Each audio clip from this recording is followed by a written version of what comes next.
মনের অনেক কষ্ট নিয়ে আজকের এই কেকের ভিডিওটা আমি এডিট করতে বসেছি। আর কেন কষ্ট হয়েছে সেটা তোমাদের আর কি বলবো। একটা ভিডিও পুরো এডিট করার পরে দেখি আমি ফাইল ম্যানেজার থেকেই ডিলিট করে দিয়েছি, তো আর কি খুঁজেও পাচ্ছি না। তোমরা যদি কেউ জেনে থাকো যে কিভাবে আমি এই ভিডিওটা পাবো, তোমরা প্লিজ একটু কমেন্ট করে আমায় জানিও।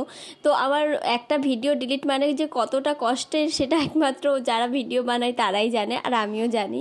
তো দেখো এটা একটা বেন্টো কেক ছিল, একদম ছোট্ট কিউটের উপর। তো এটা একটা কাস্টমাইজ কেক ছিল, যতদূর সম্ভব বাটারস্কচ ফ্লেভার দিয়েছিলাম। তো যাই হোক, কাস্টমারের রিকোয়ারমেন্টে আমি এই কেকটা তৈরি করেছি। তোমাদের কাদের কাদের এই ছোট ছোট বেন্টো কেকগুলো ভালো লাগে আমাকে অবশ্যই কমেন্ট করে জানিও। আমার তো এই ছোট কেকগুলো করতে খুবই ভালো লাগে। তো যাই হোক, দেখো এগুলো আমি ক্রিম দিয়ে করে প্লেন করে নেওয়ার পর সাইডে আমি বর্ডার দিয়ে দিচ্ছি। বর্ডার দেওয়ার পরে পুরো চেঞ্জ হয়ে যায় যে আমি আসলে এটা কি তৈরি করেছি।